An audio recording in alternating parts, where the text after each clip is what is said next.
और उसके आदेश के बिना हम कोई कार्य नहीं करते। अभी अयोध्या का मामला आया था, किसी का मेरे पास मैसेज आया कि हम अयोध्या जा रहे हैं, आप भी चलो हमारे साथ, बुलाया है, निमंत्रण आया था, चलो। मैंने कहा नहीं, मेरे पास अभी तक आदेश नहीं आया है कि क्या निमंत्रण नहीं आया तो आप नहीं चलोगे। मैंने कहा निमंत्रण की बात नहीं है, बात उसके आदेश की है। मैं बात करता हूँ, अगर उन्होंने हाँ की तो मैं चलूँगा, अगर उन्होंने नहीं हाँ की तो मैं नहीं चल पाऊँगा, क्योंकि उसके आदेश के बिना हम नहीं जाते।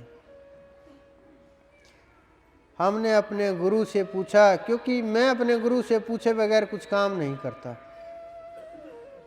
आप लोगों को मेरा पता हो ना पता हो, लेकिन मेरे गुरु को मेरा सब कुछ पता होता है, कुछ भी, सब कुछ खुली किताब, चाहे सही हो चाहे गलत हो। तो उन्होंने मना किया कि अभी रुको, नहीं, आवश्यकता नहीं है। मेरा कोई सवाल नहीं होता उनसे, किंतु परंतु क्यों नहीं जाना, जाऊंगा, देख लेना, नहीं मानूंगा, मेरे सवाल नहीं होते। क्योंकि मेरा जो काम है, जो उन्होंने बोला उतना करने का, तो जब इतना हो जाएगा तो 100% चांस है सबके पार होने के। लेकिन वो धीरे धीरे नाम से दूरी होने लगती है। 1 साल तक अगर आप समझो हर रोज 3 घंटे के आसपास, 3.5 घंटे आसन नहीं लगा पाए, तो समझो आप नाम और गुरु दोनों से दूर हो रहे हो। अगर समझो आपके और हमारे बीच में अगर कोई प्राकृतिक चीजें या और सांसारिक वस्तुएं आ रही हैं, चाहे परिवार हो चाहे जीवन हो, तो समझो आप धीरे धीरे कमजोर हो रहे हो। तो फिर चांस कम हो जाते हैं परमात्मा प्राप्ति के, समय के आधार के ऊपर। कि अगर कोई 1 घंटा ही रट पाया तो समझो 90% चांस है कि वो पार हो जाएगा। 90% का मतलब थोड़ा खोल के समझा देता हूँ, 100 में से 90 आदमी पार होने के चांस होते हैं। अगर 2 साल हो गए, नाम 1 घंटा भी नहीं चला, कुछ भूल गए, नाम भी लेना था क्या, याद ही नहीं रहा मुझे तो, कि मैं तो गाड़ी चलाते चलाते बड़े याद करता हूँ। तो फिर ये जब ये बातें होने लगे तो समझ लो नाम और गुरु से दूर है। कि जी अब की बार तो टाइम ही नहीं लगाने का, 4 महीने 6 महीने में आए हैं। मैंने कहा क्या कोई परेशानी थी क्या? अगर नहीं जी परेशानी कुछ नहीं थी, आपकी दी हुई मौज थी, बस आपने बुलाया नहीं मुझे। तो जब ये बातें होने लगे तो समझ लेना दूरी बढ़ रही है। और फिर अगर 2 साल हो गए तो चांस फिर 80% पे आ जाते हैं। फिर 3 साल हो गए, दूरी और बढ़ गई, तो ये चांस 55% रह जाते हैं कि 100 में से 55 आदमियों को प्राप्त होगा। अगर यही 5 साल निकल जाएं तो समझो चांस 20% ही बचेंगे, 100 में से 20 को ही प्राप्त होगा। और फिर आ करके कोई मुझे बोले कि मुझे अभी तक नहीं मिला। मैं पूछता हूँ कितना भजन किया? अग जी आधा घंटा तो लगाते हैं।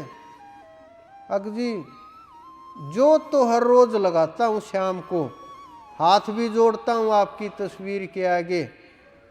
मैं बोलता हूँ मेरे सामने 2 साल में आए हो, कुछ लोग 10 साल में आए, आप लोगों के बीच बैठे होंगे।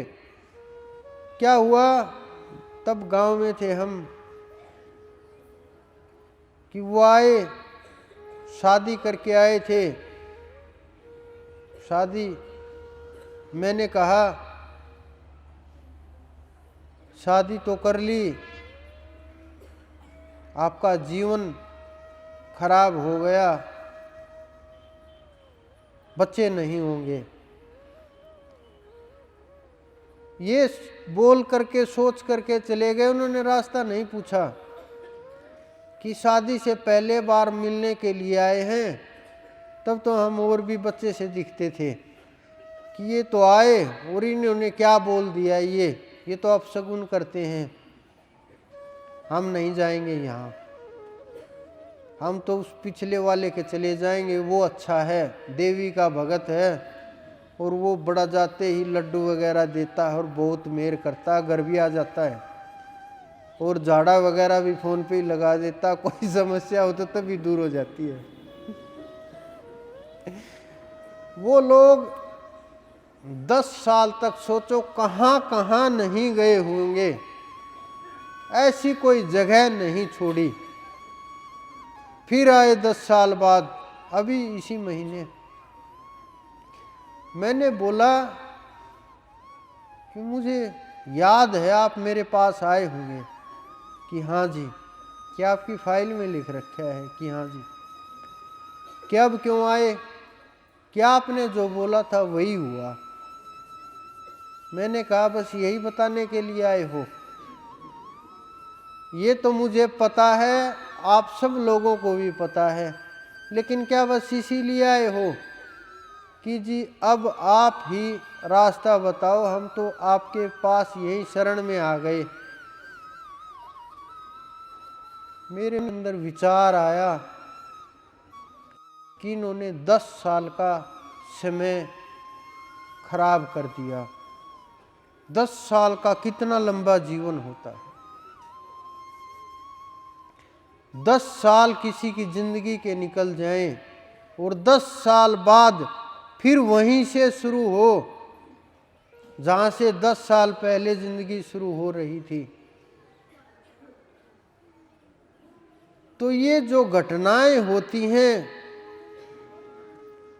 आप लोग किसी भी प्रकार से मेरे पास आए, सुख को लेकर के, दुख को लेकर के, काम को लेकर के, कोई भी कारण चाहे जो भी हो, लेकिन परमात्मा ने आपको यहाँ तक भेज दिया कैसे भी करके। लेकिन यहाँ आने के बाद भी अगर आप बताए गए मार्ग पर ना चल करके, कि हमारी रिश्तेदारी में हनुमान चालीसा पढ़ते हैं, मैं भी वहीं पढ़ने लगा, कि वहाँ गया हुआ था, रिश्तेदार ने ये याद करवा दी 2 महीने में, नाम तो मैंने छोड़ दिया, फिर सोचा हनुमान जी कल्याण करेंगे अब तो। मेरे भाई ये रास्ता नहीं है। रास्ता मोक्ष का वो है जो मैं दिखा रहा, ये रास्ता नहीं है। कुछ लोग भ्रमित हुए घूमते रहते हैं कि अरे गुरुजी तो कुछ कुंडली वगैरह बनाते नहीं हैं, 2-3 पंडितों को और पकड़ करके पाठ करा लिया जाए तो शांति हो जाएगी, कहीं कोई ग्रह न उठ गया हो, पितर ना दुखी हो गए हों। मैं पूछता हूँ कोई परेशानी थी?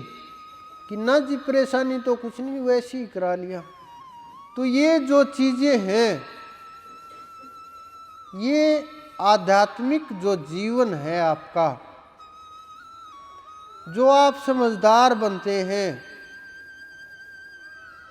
और मन माने रास्ते के ऊपर चलते हैं, इससे आपके जीवन में लाभ नहीं होता, क्योंकि मन मर्जी से चलने वाला जीव मन मर्जी के मार्ग पर चल करके कहीं झाड़ों में फंस जाता है और इतने बुरी तरह से फंस जाता है, खुद भी निकलना मुश्किल हो जाता है, हमें भी निकालना मुश्किल हो जाता है कि इसको किस प्रकार से निकालें, कैसे इस जीव को बचाएं। तो इस कारण से बहुत प्रकार के जो विचार हैं वो नाम से दूर हो करके इधर उधर के शब्दों में अटकने लगते हैं। इनका ना कोई भी सॉल्यूशन होता, ना आपका और हमारा संबंध बन पाता, ना भाव जुड़ पाता, ना अपना कोई रिश्ता जुड़ पाता, ना विश्वास हो पाता,